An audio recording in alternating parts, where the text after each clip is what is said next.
자, 시작해 봅시다. 수학 하 오늘 첫날입니다. 첫날.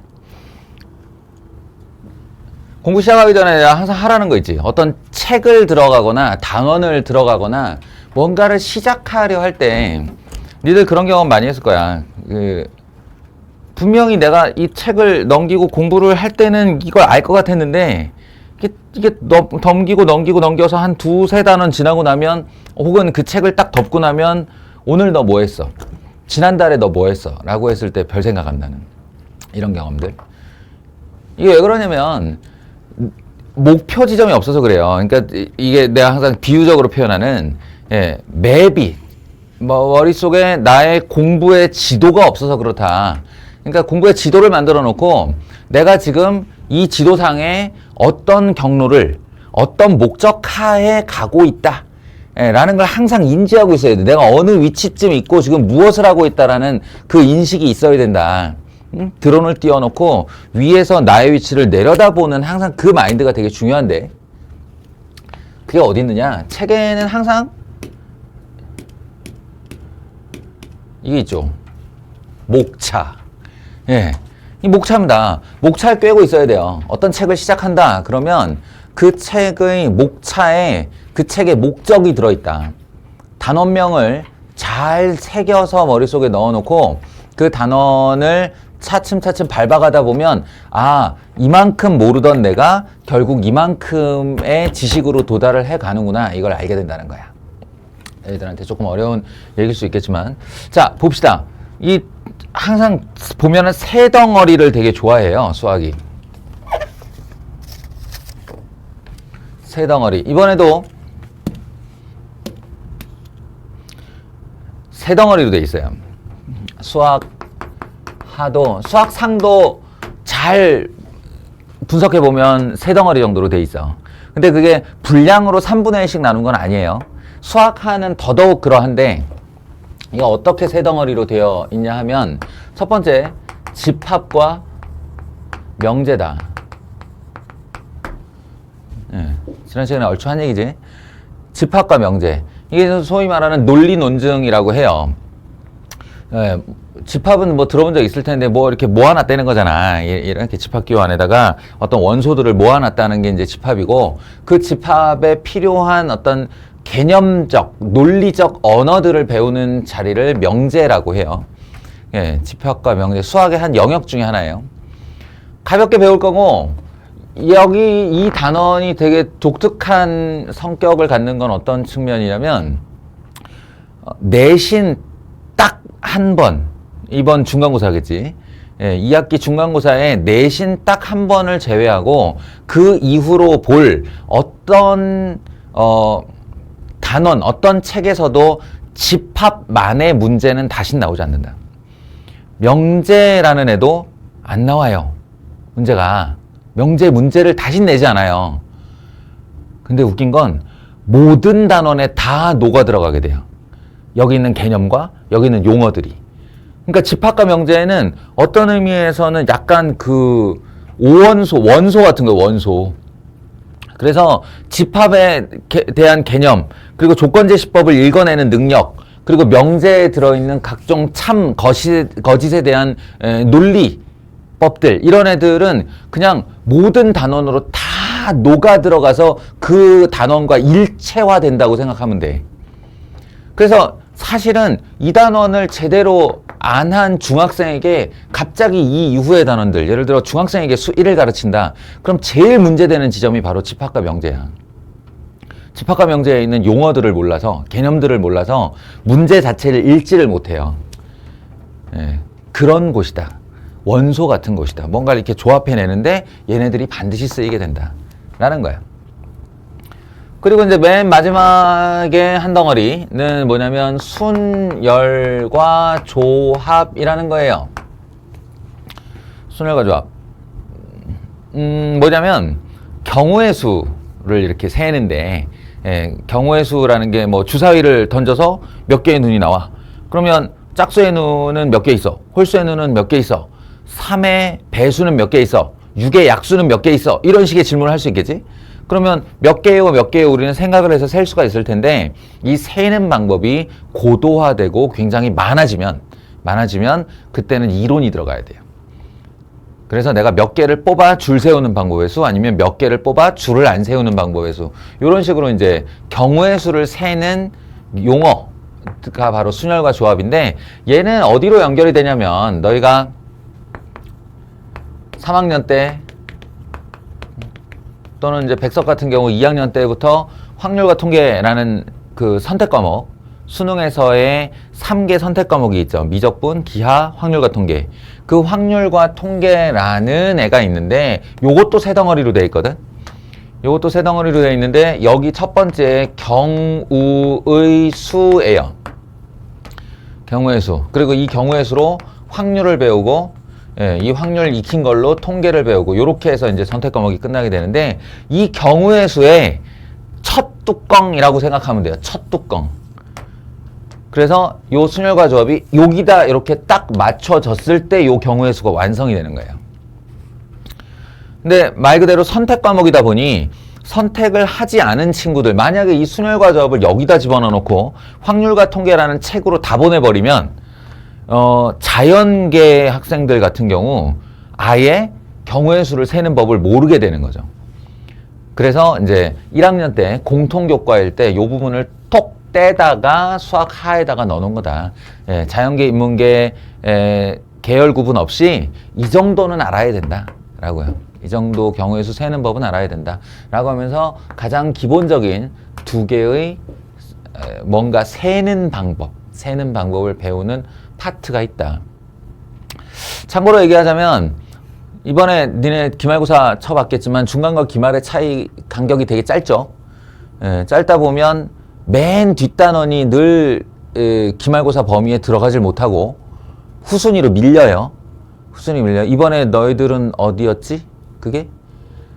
도형의 이동이죠. 또는 어떤 학교는 심지어 원해방 정식도 잘린 학교가 있죠. 이렇게 되면 이 티가 3학년 때 가서 나. 그 부족분이 내가 기말고사를 치르면서 뭔가 막 열과 성을 다해서 그 부분을 집중하여 공부했다와 안 했다가 고3 때 수능 칠 때 보면 차이가 나요. 그래서 너희가 그래서 지난 시간에 도형의 이동을 했던 거야. 그것도 부족하겠지. 사실은 도형의 이동은 너무너무 중요한 단원이니까. 그 얘기를 여기다 이어붙이면 똑같아요. 2학기의 중간과 기말 사이도 무지하게 짧을 거고요.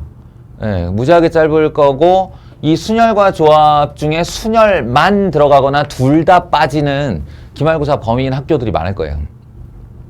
그럼 날아가지? 또?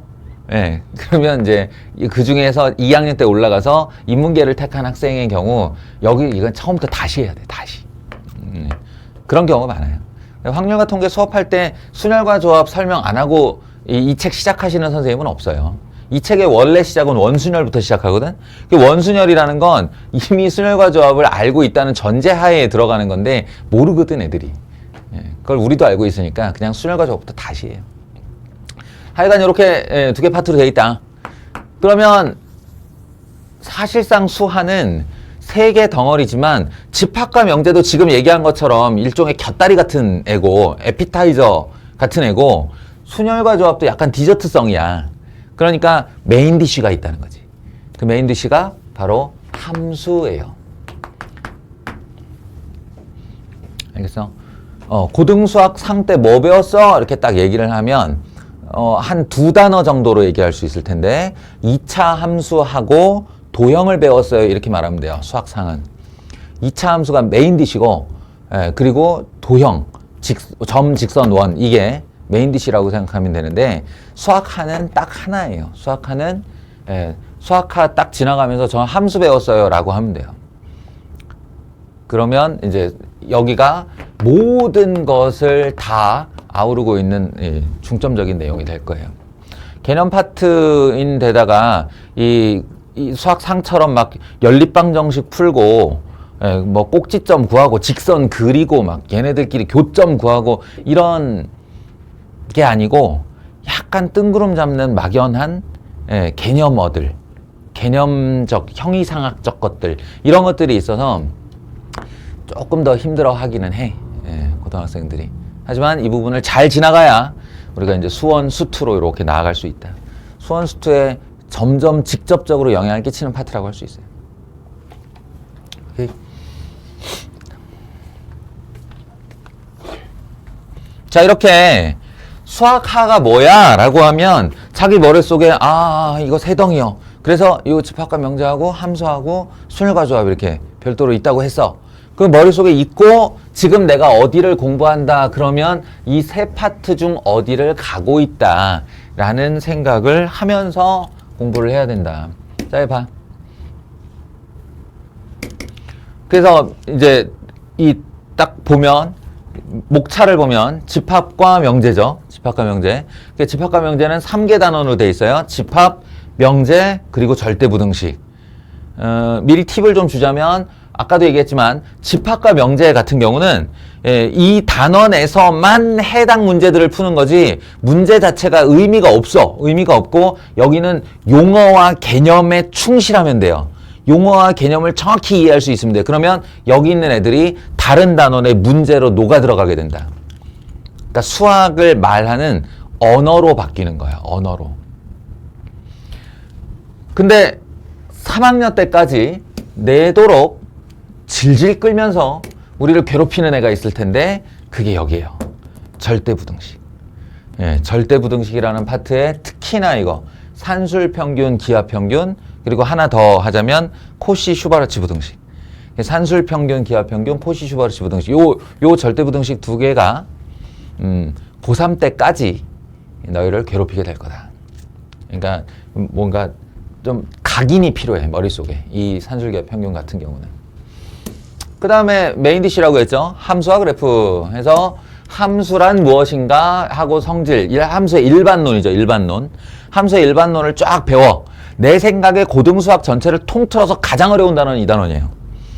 예, 요 단원이 고등수학 1년을 통틀어서 가장 어려운 데가 여기에요. 반복학습을 좀 잘해보도록 합시다. 그리고 너희가 많이 좀 궁금했으면 좋겠어. 그 궁금함이 좀 처리되었으면 좋겠어. 이게 궁금하지 않으면 어렵지도 않아, 사실은. 워낙 피상적인 얘기라서.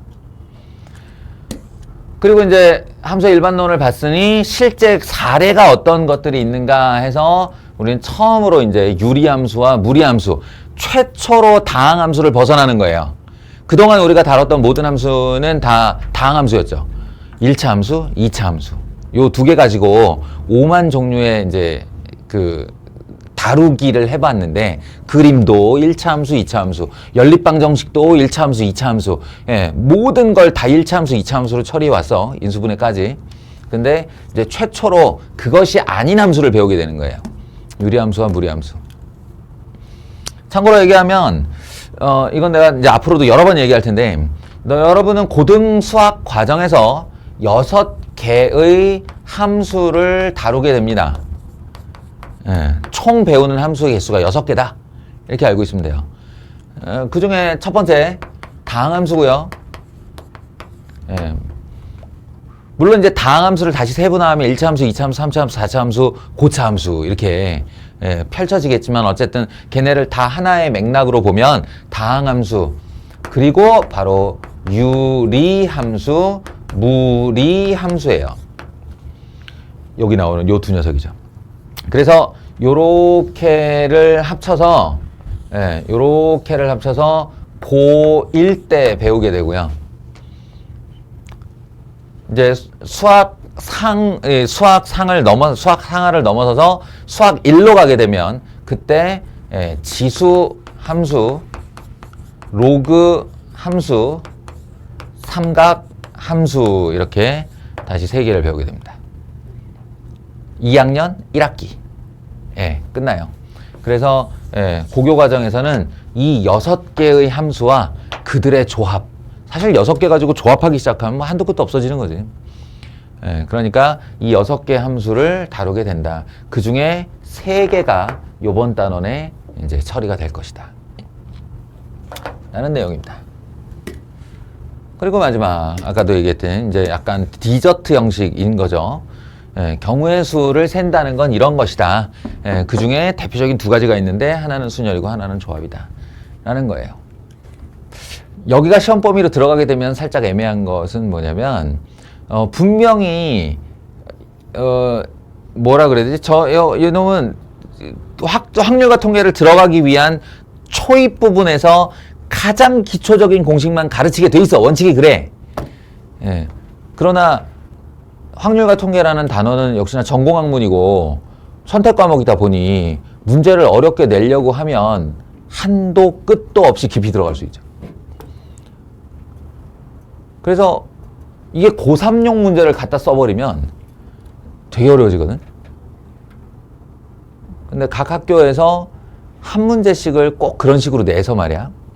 결국 준비를 해야 되는 우리들 입장에서는 1학년용 순열과 조합을 하면서 고3용 순열과 조합 문제까지 대비를 해야 되는 일이 발생해.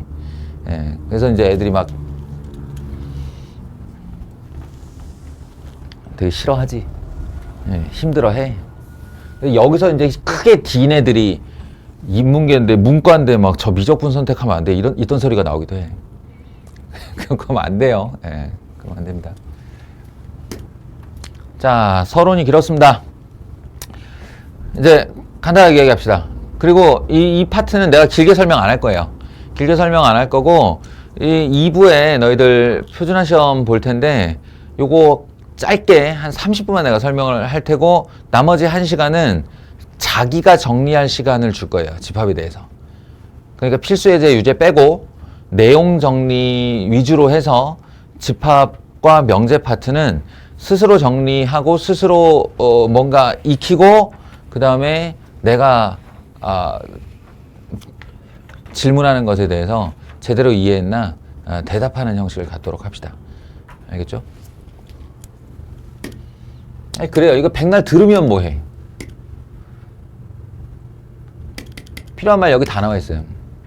여기까지는 아니겠다.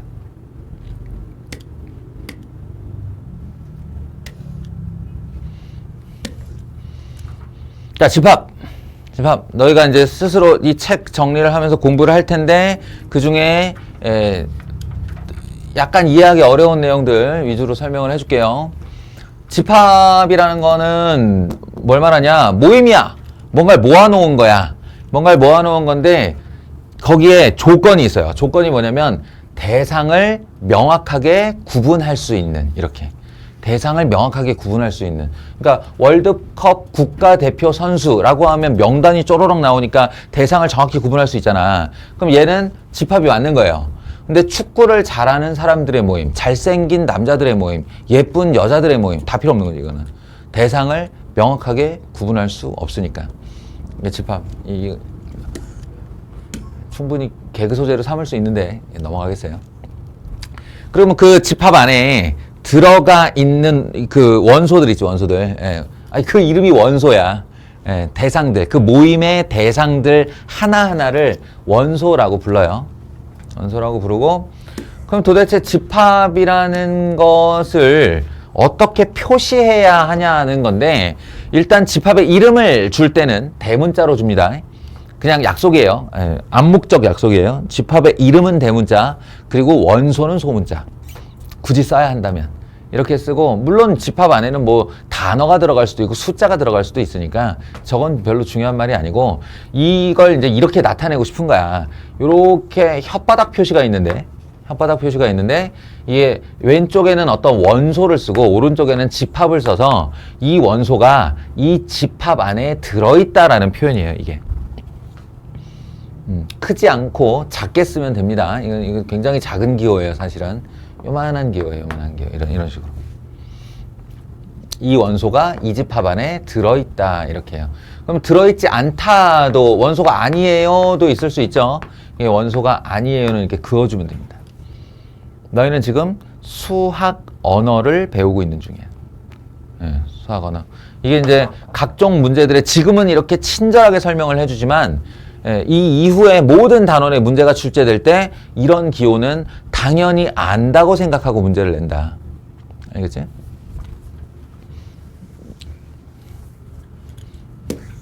자, 그래서 주사위를 던졌어. 거기 나오는 눈의 모임, 이렇게 주사위를 던져 나오는 눈의 모임이라는 집합을 만들었다고 하면 집합 A 이퀄 하고 그 다음에 이 중괄호 있지, 중괄호를 집합기호로 쓴다. 그리고 안에 원소들을 집어넣는데 원소와 원소 사이의 구분은 콤마로 한다. 이게 다 약속이에요. 일일이 다 약속이에요. 원소와 원소 사이의 구분은 콤마로 한다. 그 다음에 줄이 안 쳐져 있는데 이거 대단히 중요한 내용. 같은 원소는 중복하여 쓰지 않는다. 예, 이렇게 나열하는 거를 원소 나열법이라고 하는데 이 집합 안에다가 실제 원소를 보여주는 행위, 이걸 원소 나열법이라고 하는데 이 원소 나열법의 원리가 같은 숫자, 같은 문자, 같은 원소는 중복하여 쓰지 않는다야. 그러니까 1, 1, 2, 3, 3 이런 거 없는 거야. 집합의 표기 자체가 잘못된 거예요, 이거는. 또는 A, B, B, C 이딴 거 안 돼요. 알겠죠? 원소가 같은 애는 중복하여 쓰지 않습니다. 그 종을 대표한다고 보면 돼요.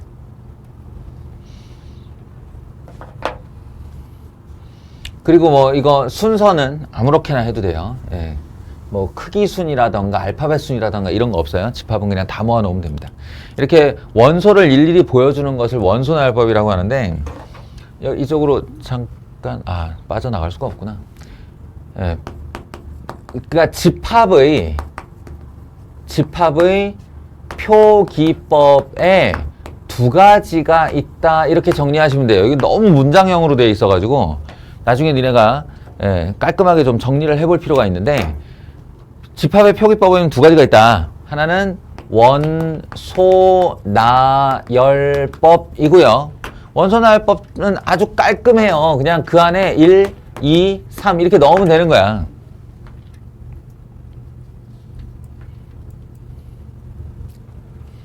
근데 또 하나가 뭐냐면요. 조건 제시법이라는 게 있어요. 조건 제시법.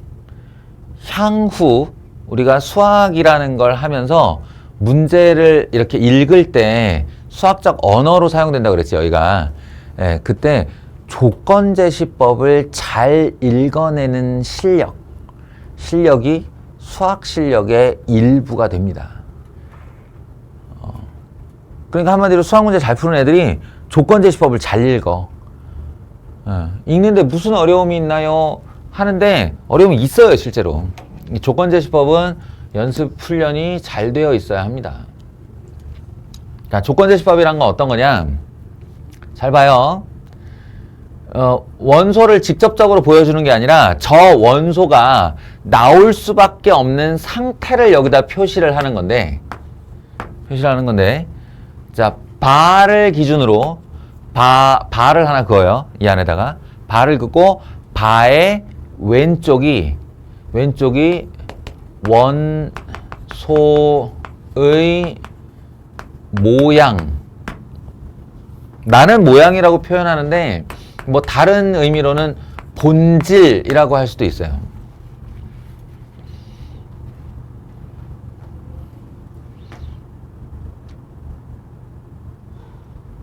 무슨 말이냐면 이 원소나열법으로 실제로 나열을 했을 때 여기 나오는 이 숫자들 있잖아. 숫자들이나 문자들 그 모양 있잖아. 모양. 그 모양이 다 이 바의 왼쪽 모양을 따라하고 있어야 돼요.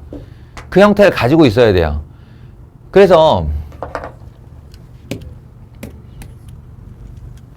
좀 더 구체적으로 얘기를 해보자.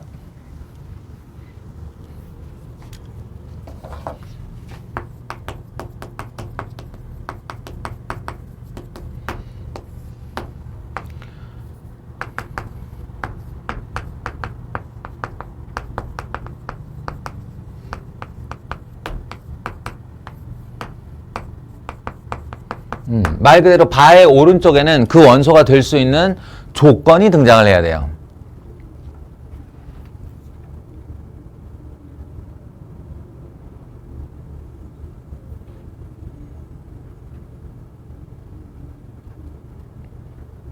그래서 이 원소의 모양, 본질, 이게 무슨 말이냐 하면 집합을 표시할 때 여기를 X바 이렇게 하잖아요.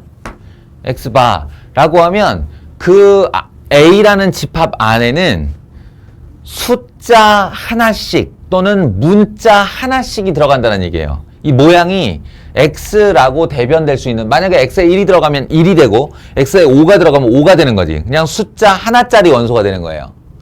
근데 예를 들어 바의 왼쪽이 X의 제곱이 되면 이 집합을 만약에 원소 나열법으로 썼을 때 그 안에 있는 원소들은 다 뭐의 제곱 이런 모양을 가져야 되는 거예요. 더 확실한 차이로는 우리가 점과 좌표를 배웠기 때문에 만약에 바의 왼쪽이 이렇게 x, y 이렇게 괄호 x, y 이렇게 돼 있다면 이 C라는 집합 안에는 다 x, y의 순서쌍들이 원소가 되는 거예요. 한마디로 점좌표들의 모임이 되는 거예요. 이해하겠어요?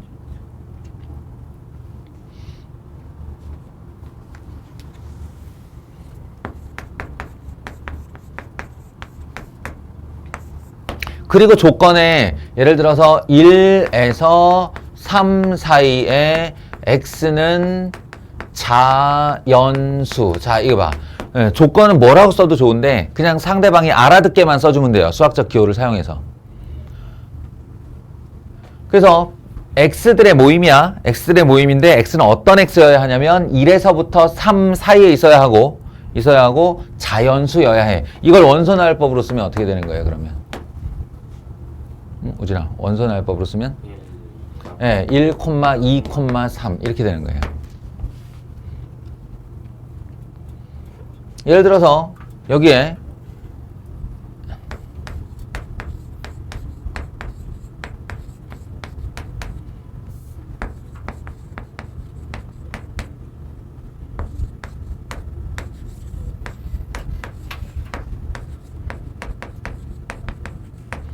이렇게 되면요,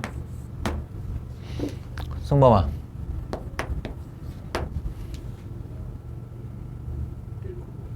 그렇지, 1, 2 뭐라고? 2, 3? 뭐 이렇게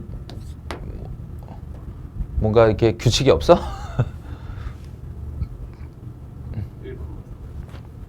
아니, 뭔가 이렇게 놓치지 않으려면 나름의 원리와 순서를 가지고 있어야 되잖아. 그럼 x에 1을 고정하고 y에 1, 2, 3을 다 쓰고, x에 2를 고정하고 y에 2, 3을 다 쓰고, x에 3을 고정하고 y에 2, 3을 다 쓰고 이렇게 돼야겠지. 이 C라는 집합은 이렇게 되는 거예요. 1에서 3 사이에 x는 자연수, 2에서 3 사이에 y는 자연수 이며 그 x와 y 출신들을 이 괄호 안에다가 순서상으로 다 표기하여라, 이런 말이에요, 이게. 그래서 이 원소들은 다 이 모양을 취하고 있어야 하고, 그리고 그 안에 들어갈 실제 숫자들은 이 조건을 만족하고 있어야 한다가 되는 겁니다. 이게 조건제시법이에요. 지금 봐서 알겠지만 원소 나열법보다 약간 2차적인 정보고, 이 2차적인 정보는 너희들을 매우 헷갈리게 할 수 있다, 여기를. 이 조건제시법을 읽어내는 자체가 문제풀이 과정의 한 30%의 일부로 들어가 버리는 경우도 많아요. 연습과 훈련을 많이 해야 되는 것이 조건제시법이다. 조건제시법을 잘하는 친구가 수학을 잘해요.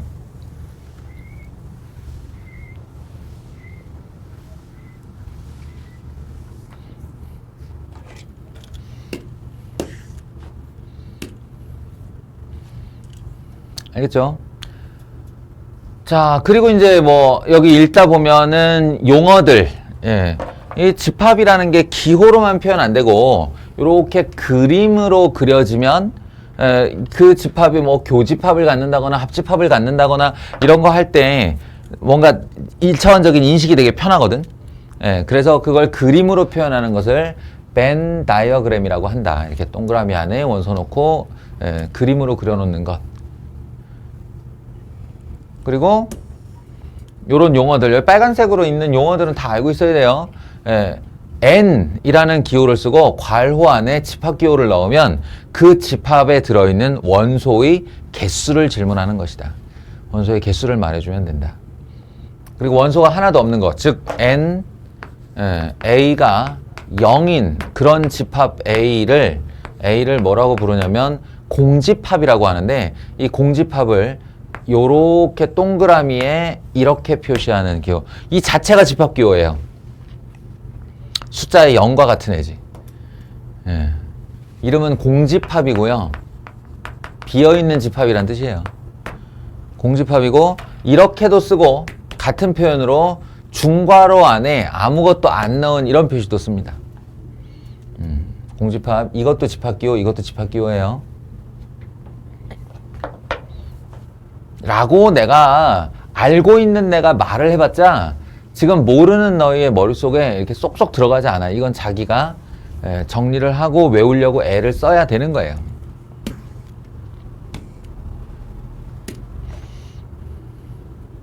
자, 두 번째, 집합의 포함관계. 집합의 포함관계. 예를 들어 A라는 집합이 1, 2, 3이고 B라는 집합이 1, 2, 3, 4, 5다라고 하면 요 놈이 요 안으로 쏙 들어오죠. 이렇게. 벤 다이어그램으로 표현하면 B 안에 A가 있어요. 이렇게 되거든요. 1, 2, 3, 4, 5 이런 식이니까. 바로 이 관계를 나타낼 때 A가 B의 부분 집합이다. 아까 그 혓바닥에서 가운데 줄 하나를 빼면 돼요. 서브셋이라고 해요.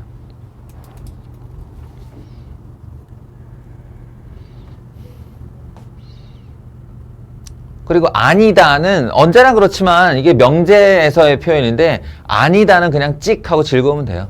우리가 같지 않다 많이 봤잖아. 같지 않다.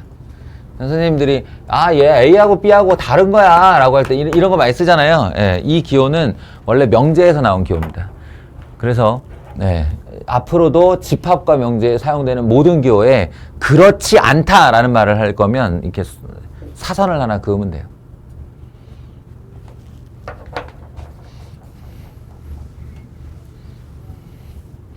그리고 짜잘한 거 하나. A와 B가 같은 집합일 수 있겠죠. A도 1, 2, 3, B도 1, 2, 3. 그러면 이러면 A와 B는 부분 집합일까요? 서로의? 라는 건데. 맞아요, 이거. 서로 같은 두 집합은 서로에게 포함되어 있다라고 표현을 합니다. 부분 집합이 맞아요.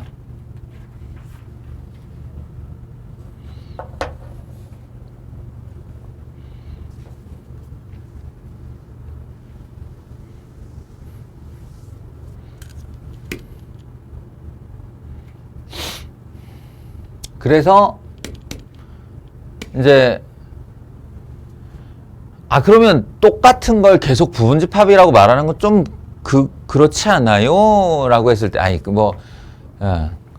실제로 이런 식으로 말하는 건 아니고, 자기 자신을 제외한 부분집합이라는 표현이 분명히 있어. 그걸 진부분집합이라고 해요. 진부분집합. 그래서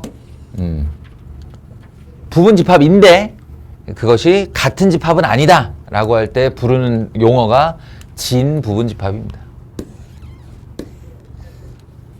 내용은 이렇게 가요.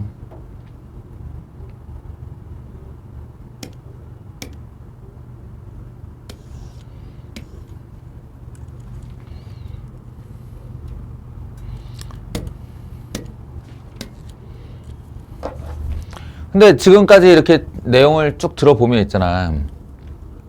별게 없잖아. 용어만 계속 나열하고 있고 개념만 설명하고 있고. 그래도 수학인데 뭔가 계산이 좀 들어가야 되지 않을까? 그 계산이 들어가는 게 몇 부분이 있는데, 집합에서 계산이 들어가는 게 몇 부분이 있는데 그 중에 하나가 부분집합의 개수예요.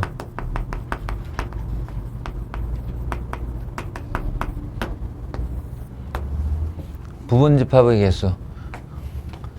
A의 원소가 x1, x2, x3, 점점점 xn 이렇게 이러면 원소가 몇 개라는 얘기야?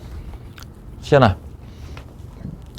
A라는 집합의 원소가 n개야, n개. 아, n개 하면 헷갈리겠다. 몇 개 할까? k개 하자, k개. 원소 개수가 k개인 한 집합이 있다고 할 때 이 부분집합의 개수가요?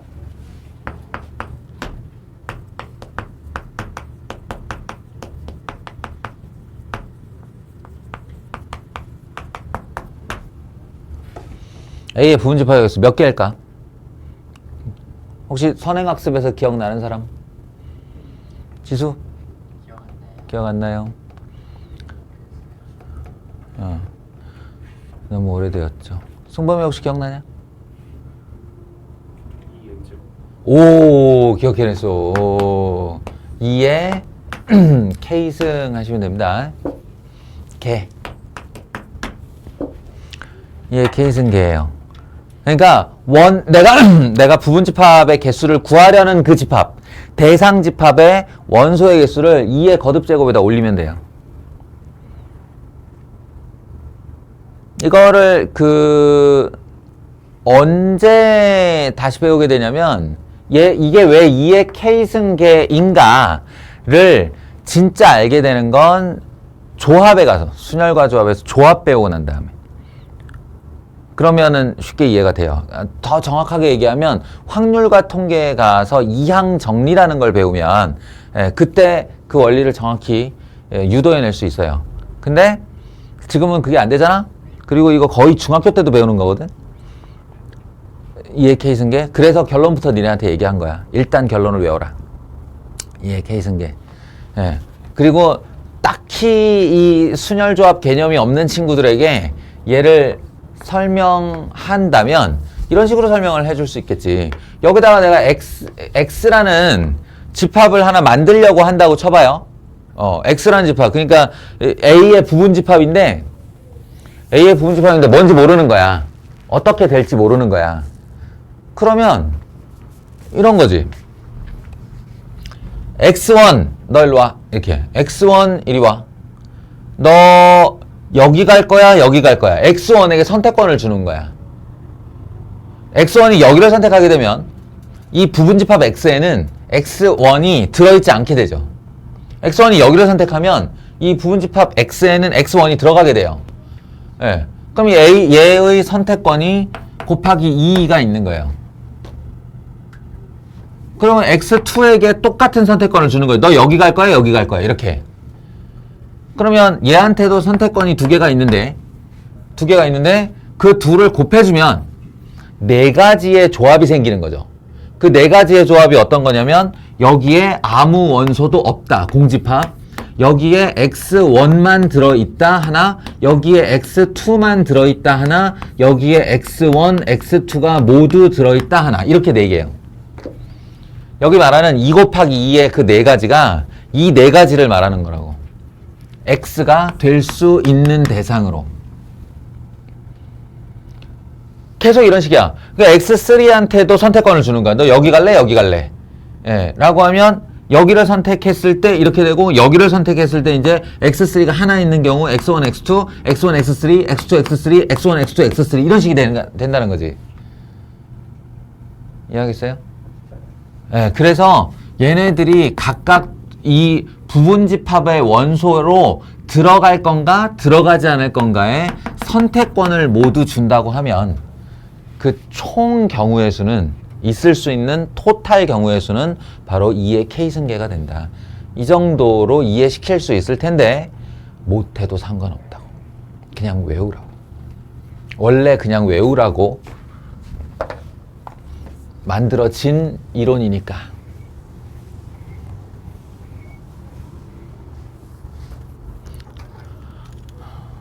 이게 산술적으로 계산하는 몇 개 안 되는 요소 중에 하나예요. 기억해 두세요.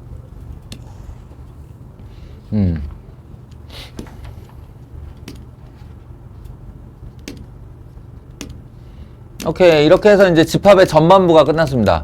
용어 개념 익히고 결국 부분 집합의 총 개수는 2의 K승계다 라고 외우면서 끝나는 거예요. 그리고 산수 하는 곳이 바로 집합의 연산인데요. 아까도 봤겠지만 집합은 숫자가 아니지. 뭔가의 모임이란 말이야. 덩어리란 말이야. 예, 그래서 얘네들을 산수처럼 더하기를 하거나 빼기를 하거나 곱하기를 하거나 하지는 않아요. 하지는 않는데 그에 해당하는 개념의 연산기호가 있어요. 그래서 얘가 이제 이런 기호가 있고 이런 기호가 있는데 얘 이름이 합집합기호예요. 얘 이름이 교집합기호예요. 일종의 곱하기 같은 애예요. 그래서 A와 B의 합집합, A와 B와 C의 합집합 이딴 식으로 표현을 합니다. 얘도 A와 B의 교집합, A와 B와 C의 교집합 요딴 식으로 표현을 해요. 합집합과 교집합 기호. 영어로 하면 컵과 캡이야. 진짜로. 예, 딱 컵 모양 기억하면 되고요. 캡 모양, 모자. 캡 모양 기억하면 돼요. 예. 컵이 합집합. 캡이 교집합. 기억하시고. 이거는 벤 다이어그램으로 설명하는 게 제일 편한데, 아이고, 우준이까지. 이거는 그냥 아주 심플하게 설명할게요. 아주 심플하게. A 또는 B예요. A 또는 B. 얘는 아주 심플하게 표현하면 A 그리고 B예요. 뭐가? 원소가.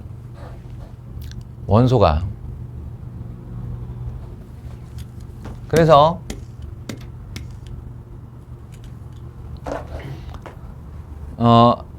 벤 다이어그램으로 표시를 하면 여기 있는 원소를 총망라해 쓰는 것을 합집합이라고 해요. 그리고 벤 다이어그램으로 표현하면 여기를 표현하는 걸 교집합이라고 해요.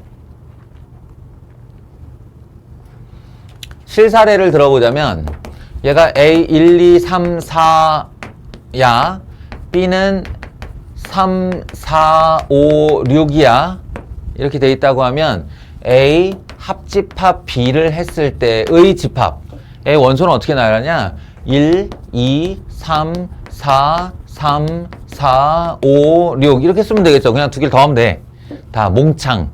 근데 아까 집합의 원리가 뭐였지? 집합의 원소의 기준? 예, 중복한 걸 쓰지 않는다. 예, 중복한 걸 쓰지 않는다. 따라서 3, 4, 3, 4 빼고 3, 4, 5, 6 이렇게. 이게 합집합. 그래서 중복 원소는 사용하지 않는다.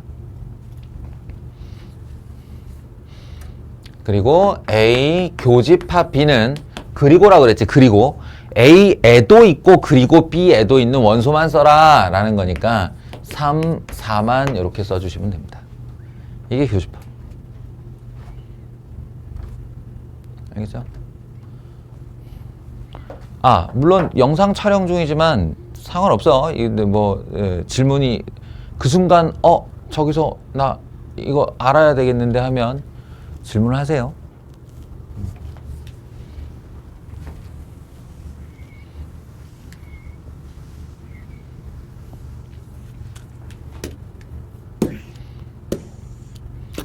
합집합, 교집합.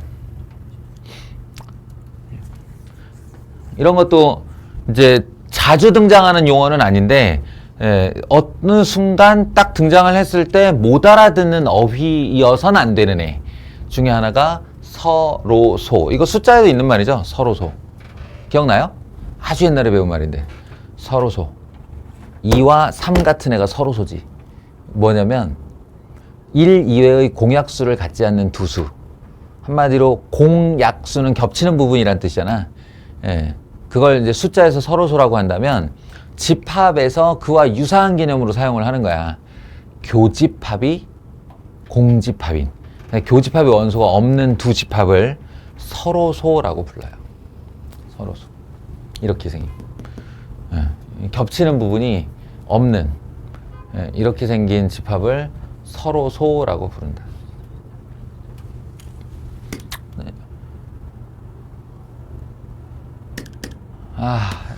전부 용어들. 그러니까 이제 숫자라는 걸 한없이 풀어놓으면 그 안에 이렇게 가둬두기가 힘드니까 있을 수 있는 모든 사건을 다 모아놓는 것을 전체 집합. 이 유니버스에서 U를 따오는데 U라고 써도 되고 S라고 써도 되면 상관없어요. 이렇게 전체 원소가 다 모여있는 자리를 전체 집합이라고 해요. 그리고 그 안에 이제 부분 집합의 기호는 A를 쓰든 B를 쓰든 X를 쓰든 Y를 쓰든 상관없지. 이게 부분 집합 표시가 되는데, 기준을 A로 딱 두면 A 안에 들어가 있는 원소들이 있을 것이고, 걔 말고 전체 집합엔 들어있는데 A 집합엔 들어있지 않은 이 바깥 외곽 지역이 있잖아요. 외곽 지역. 이 외곽 지역도 하나의 집합이다. 그렇잖아. 한 반에 남학생과 여학생이 다 같이 공존해요. 그러면 한 반이라는 집합은 남학생과 여학생인데 여학생을 기준으로 삼아버리면 여학생의 집합이 있고 여학생이 아닌 우리 일반의 집합이 있다. 이렇게 되는 거잖아. 여학생이 아닌 집합. 그 부분을 여집합이라고 부른다. 남을 여자예요. 남을 여. 그러니까 남아있는 여분의 할 때 그 여집합. 이거 기호로는 이걸 씁니다. A 컨버스예요. AC를 씁니다. A의 C, B의 C 이렇게요. 거듭 제곱처럼 쓰면 돼요. 여집합의 뜻이에요.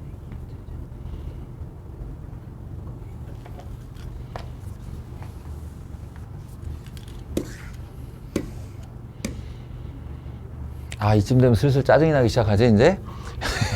용어가 너무 많이 쏟아지고 있어요. 근데 어쩔 수 없어. 니네 지금이야 영어가 익숙하지만 니네 영어 배울 때 뭐 문법부터 배웠냐? 당연히 단어부터 배웠지. 그거랑 똑같아요. 이게 수학에서 가장 많이 사용하는 언어의 일종이기 때문에 용어들이 어마어마하게 등장을 합니다. 결국은 다 정의할 수 있어야 되고, 이건 지금 내 설명을 듣는다고 머리에 기억으로 쏙쏙 남는 게 아니라고, 스스로 외우려고 애를 써야 돼요. 차집합, 집합 기호에도 빼기가 있어요. A 빼기 B 이렇게. 근데 이게 숫자하고 좀 달라요. 숫자의 빼기랑 좀 달라요. 그래서 A 집합이 예를 들어서 1, 2, 3, 4, 5고 B 집합이 4, 5, 6, 2예요. 이렇게. 라고 하면 결국 그 차집합의 연산 결과로 남는 애는 누구냐? 차집합으로 남는 애는 누구냐? 여기에서 얘랑 겹치는 부분을 제거한 1, 2, 3 이걸 차집합이라고 합니다. 그러니까 왼쪽에서 오른쪽을 빼냐, 오른쪽에서 왼쪽을 빼냐가 되게 중요한 거지. 이해해요? 무슨 말이지? 차집합은 A라는 원소가 기준인 거야. A 집합의 원소가 기준이고 그 중에서 B와 겹쳐져 있는 부분을 날려버린 집합. 그러니까 굳이 표현을 하자면 A 빼기 A 교집합 B 이게 맞는 표현이에요. 같은 표현입니다, 사실은. A와 B의 교집합 원소를 A에서 빼라. 이렇게요.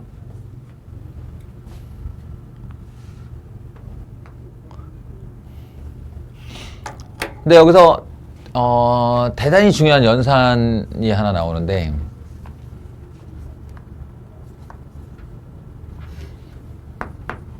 뭐냐, 이 빼기라는 기호는 다른 기호하고 이 연산 법칙을 공유하지 않기 때문에 잘 안 사용해요. 그러니까 딱 요렇게만 말할 때 쓰는데, 다른 연산기호와 공유를 하기 위해 이것과 똑같은 표현을 하나 만드는데 이건 잘 외워야 된다. 잘 외워둬야 된다. A, B에 이렇게 딱 있잖아. A 빼기 B를 동일하게 다르게 표현하는 방법이 A 교집합 B의 여집합이에요.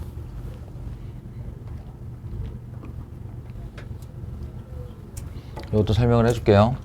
30분만 하려고 그랬는데 조금 더 해야겠다. 자, 보세요.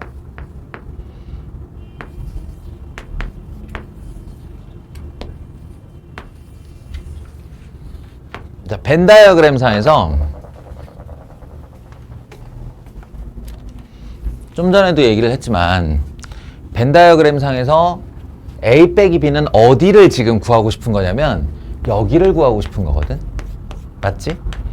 A에서 AB의 교집합 부분을 도려낸 나머지 여기 이 자리가 A-B인데요. 자, 이걸 다시 표현해 볼게요.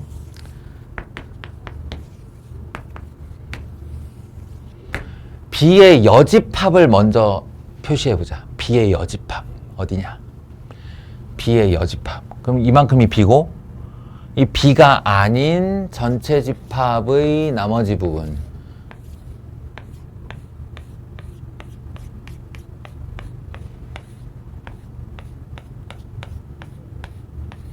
지금 내가 오른쪽 빗금을 친 부분이 B의 여집합일 거예요. 그리고 다시 이쪽 사선으로 A를 그어 볼게요. A는 어디냐면 여기를 말하죠. 여기를 말하죠. 그러면 이 둘의 오른쪽 사선과 왼쪽 사선의 교집합이라는 건 X로 그려진 곳이어야 할 거예요. 공통 부분이어야 되니까. 그럼 X 형태가 나온 부분이 어딘가 잘 살펴봐. 거기 테두리를 그어봐. 그러면 여기라는 걸 알게 됩니다. 나머지는 다 한쪽 사선이에요. 나머지 영역들은 사선이 없거나 한쪽만 사선이 있거나.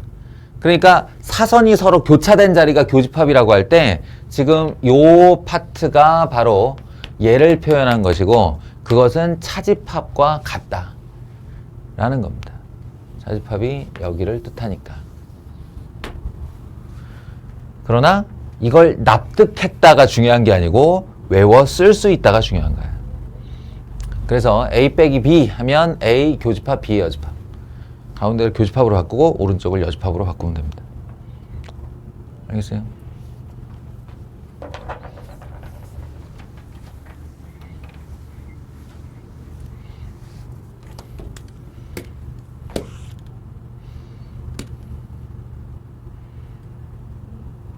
오, 이러면 안 돼. 이런 거 하면 애들 더 헷갈리는데. 이런 거 하면 안 되고, 연산 법칙을 차라리 익히도록 하죠. 중학교 때 실수의 연산 법칙을 배웠습니다. 살펴보시면, A 더하기 B와 B 더하기 A는 같다. 그러니까 더하기 연산을 가운데다 두고 자리를 서로 이렇게 바꾼 것이 결과가 똑같을 때 이걸 교환 법칙이 성립한다 이렇게 말을 해. 그래서 곱셈도 마찬가지고 AB의 곱과 BA의 곱이 서로 같다라고 하면 교환 법칙이 성립한다 이렇게 얘기를 해요. 결합 법칙은 연산을 하는 순서에 대한 얘기인데 교환 법칙처럼 자리를 바꾸진 않았어. A 더하기 B 더하기 C, A 더하기 B 더하기 C를 할 거야. 그런데 A, B를 먼저 더하고 나중에 C를 더하냐와 B, C를 먼저 더하고 나중에 A를 더하냐 이 결과가 같으냐 다르냐. 그래서 이게 같아지면 결합 법칙이 성립합니다. 곱셈도 똑같이요. 어느 연산을 먼저 할 거냐. 3개 이상의 이 숫자를 연산할 건데 어떤 연산을 먼저 할 거냐를 결합 법칙이라고 한다. 그리고 분배 법칙은 다들 알다시피 최근에도 많이 했죠.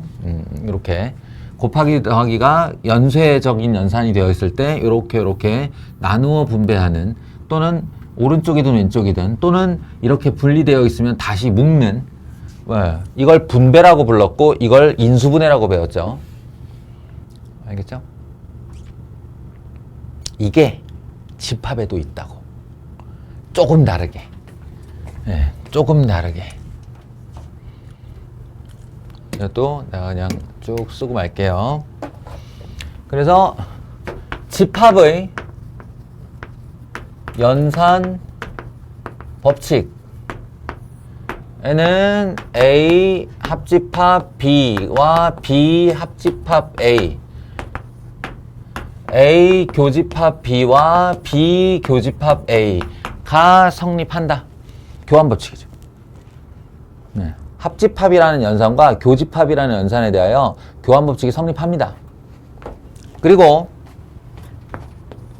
A 합집합 B 합집합 C, A 합집합 B 합집합 C, 예, 연쇄적으로 합집합을 할 경우에 A, B를 먼저 합집합하고 C와 합집합하는 것과 B, C를 먼저 합집합하고 나중에 A를 합집합하는 결과는 같습니다. 결합 법칙이 성립하는 거죠. 예, 교집합도 마찬가지예요. 다 돼요, 이거. 예, 이거 다 돼요. 그리고 마지막 분배 법칙. 여기가 살짝 다른데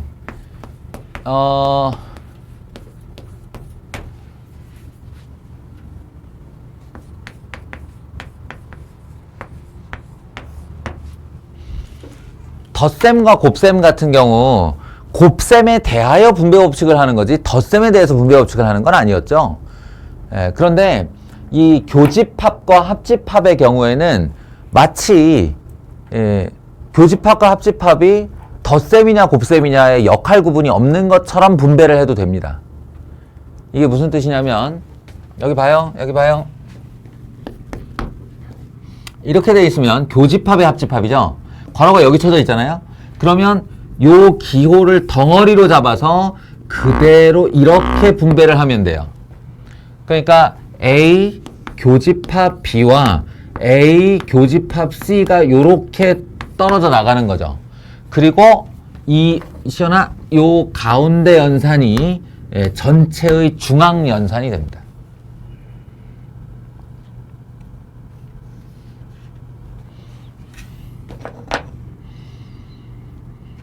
그럼 보통 얘가 곱하기 얘가 더하기 되면 이게 더하기고 이게 곱하기라고 해서 이게 분배할 수 있는 건 아니잖아, 숫자는. 그런데 집합은 돼요. 집합은 돼서 요걸 한 덩어리로 삼고 요렇게 분배를 하시면 이 가운데 연산이 여기로 들어가면서 이렇게 A 합집합 B, A 합집합 C가 같게 됩니다. 요거는 일반적인 숫자 연산과 다른 거니까 꼭 기억.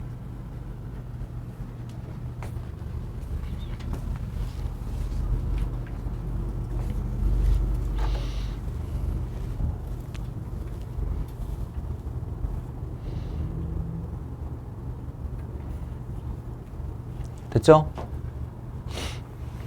그리고 이제 마지막 이거는 실수하고 아무 상관도 없는 집합만의 연산 법칙 하나.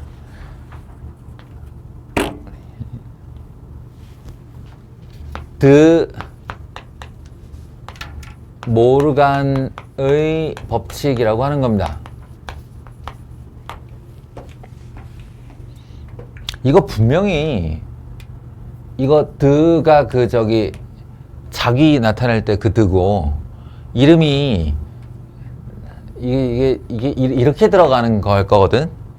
근데 우리나라가 참 불우하던 시절에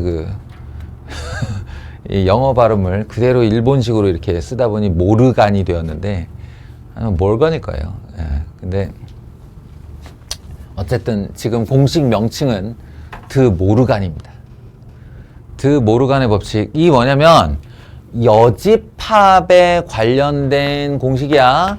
A 교집합 B의 여집합은 A 합집합 B의 여집합은 이거에 대한 공식이에요. 그러니까 분배 법칙을 배웠잖아. 마치 이게 거듭제곱처럼 거듭제곱도 분배가 되는 것이다 라는 게 이제 드모르간의 법칙의 이미지로 삼으면 되는데, 문제는 뭐냐면 얘들아, 얘도 같이 적용을 받아요. 연산도. 그러니까 연산이 이 여집합이 이렇게만 영향을 끼치는 게 아니라 이렇게 이게 컨버스가 뒤집다는 뜻인데, 뒤집는 거를 집합만 뒤집는 게 아니라 기호도 뒤집어야 된다고. 드모르간의 법칙이라는 게 그런 거예요. 그래서 A의 여집합, B의 여집합까지는 누구나 다 예상할 수 있는데, 이게 가운데가 교집합일 때는 합집합으로 바꿔줘야 된다. A의 여집합, B의 여집합은 누구라도 예상할 수 있지. 가운데 합집합이면 교집합으로 뒤집어줘야 된다. 연산을 모두 뒤집어주세요. 그리고 이 내용은 명제에 가서 다시 한번 등장을 합니다.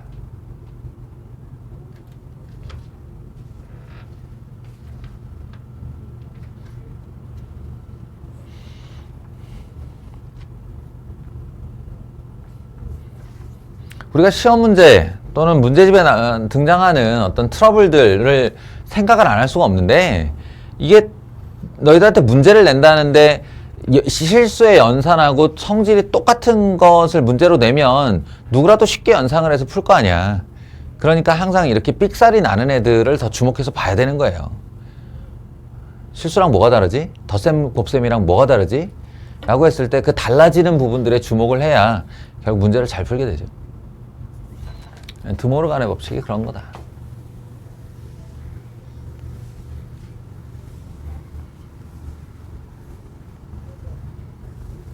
다 왔다 이제.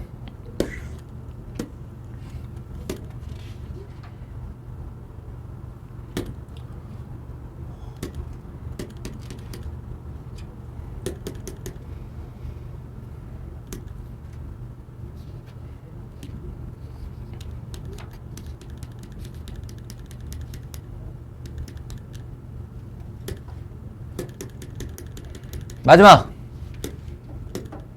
이거는 사실은 중학교 때부터 맨날 하던 건데요. 그냥 얘기하고 끝냅시다.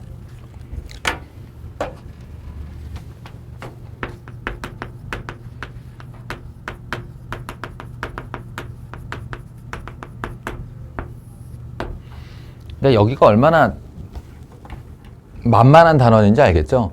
하루, 지금 내가 1시간이 채 안 되는데 강의를 시작한 지가 1시간 정도 만에 한 단원의 개념 설명이 끝나는 경우는 거의 본 적이 없을 거예요. 여기가 그렇습니다. 이 마지막인데, 집합의 원소의 개수요. 아까 A집합 안에 들어있는 원소의 개수를 이런 식의 표현을 한다고 그랬어. A집합의 원소의 개수.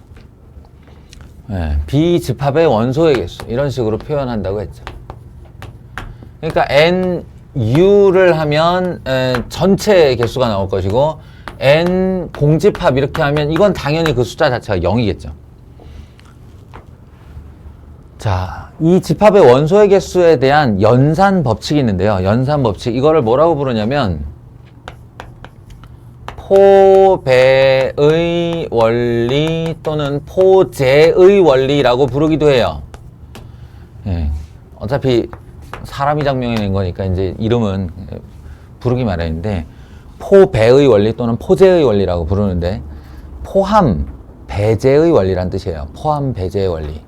합집합의 원소의 개수에 대한 얘기인데, NA 합집합 B. 자, 이쪽 벤 다이어그램 보세요. A집합이 이렇게 있어. 이 원소가 이렇게 있겠지. B집합이 있어. 이 원소가 이렇게 있겠지. 그러면 이렇게 두 개를 아우르는 합집합의 원소의 총 개수는 몇 개예요? 라는 질문에 대답을 하려고 하는 거야. 물론 이렇게 벤 다이어그램으로 쳐다보고 있다면 그냥 여기서 하나 다 세면 돼요. 이런 식으로. 몇 개야? 이렇게 다 세면 돼요. 그런데 이제 여기 조건이 걸리는 거지. 내가 A집합의 원소의 개수와 B집합의 원소의 개수밖에 모른다라거나, 아니면 걔네들이 다 조건제시법으로 주어져 있거나. 그랬을 때 아까 너희가 봤지만 합집합을 할 때 중복 원소를 2번 쓰면 안 되는 거였죠. 개수에도 마찬가지 아니야. 중복 원수를 2번 세면 안 될 거 아닌가. 그래서 개수를 세는 방법이 뭐냐? 일단 다 포함을 하자라는 거예요. 여기까지가 포함 단계. 포함 단계. 그럼 여기 있는 원소 다 더했어. 몇 개 나왔어. 여기 있는 원소 다 더했어. 몇 개 나왔어. 그러면 얄짤없이 중복 원소들이 2번 더해졌죠. 그래서 거기서 배제를 하자는 겁니다. 배제. A와 B의 교집합의 원소를 한 번 빼주면 된다. 라고요. 나는 이걸 너희들한테 이미지로 소개를 할 때 주로 그 종이 붙이기와 찢기로 이미지를 좀 가르치는 편이에요. 이게 뭐냐면 여기 있는 이 원소의 개수를 센다라는 걸 한 장의 스티커를 여기다 붙인다라고 생각을 해보는 거예요. 한 장의 스티커를 붙인다. 그럼 여기에다가 이렇게 한 장의 스티커를 붙이는 걸 이행위라고 생각을 하고, 다시 여기다가 한 장의 스티커를 이렇게 붙이는 행위를 이행위라고 생각을 하면, 지금 상상을 해봐. 여기하고를 스티커를 이렇게 붙여놓으면 가운데 부분이 약간 볼롱해질 거예요. 그죠? 두꺼워지겠죠? 그러니까 원소를 제대로 센다는 건 한 번을 세야 된다라는 것이라고 할 때 여기에 2장의 스티커가 붙어 있기 때문에 그거 하나를 칼로 싹 해서 위에 껍데기 하나를 쓱 도려낸다 라는 이미지를 가졌으면 좋겠어요. 종이 붙이기와 찢기의 개념이야. 되게 간단한 것 같은데 뭘 쟤는 이렇게 거창하게 설명을 하지 싶은데, 진짜 문제는 여기에 등장하는 게 아니고 여기에 등장을 하는 거예요.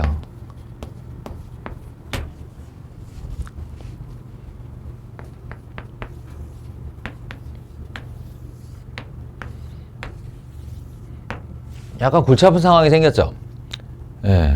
여기에는 A의 단독 원소만도 있고 A와 B만의 교집합도 있고 A와 B와 C의 공통 교집합도 있어요. A와 C만의 교집합도 있고 A와 B와 C의 공통 교집합이 있어요. 여기 애들의 원소들이 이렇게 박혔을 경우 어떻게 셀 거냐는 거야, 이거. 개수를. 이때 포제의 원리가 들어가는 겁니다. 이때 포배의 원리가 들어가는 거예요. 일단 포함 단계 N A 더하기 N B 더하기 N C. 자, 이번에도 종이 붙이기. 여기 봐봐. A의 스티커를 이만큼 오려가지고 붙여. 그리고 B의 스티커를 이렇게 오려가지고 붙여. 그리고 C의 스티커를 이렇게 오려갖고 붙이면 이 부분, 요 외곽 부분만 한 장이고요.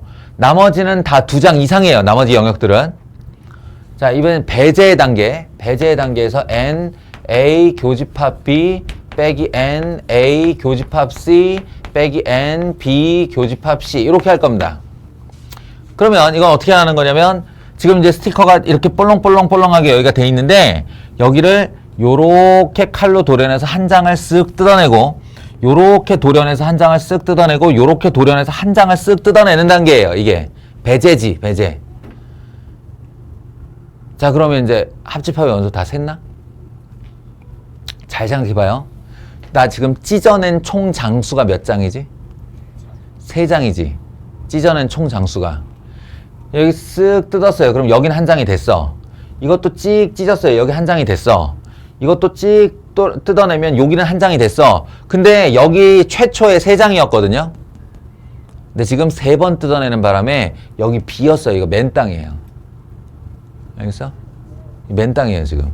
여기 3장 겹쳤었는데 내가 3번 뜯어냈잖아. 그러니까 다시 요만한 스티커를 하나 오려서 붙여줘야 돼요. 다시 포함.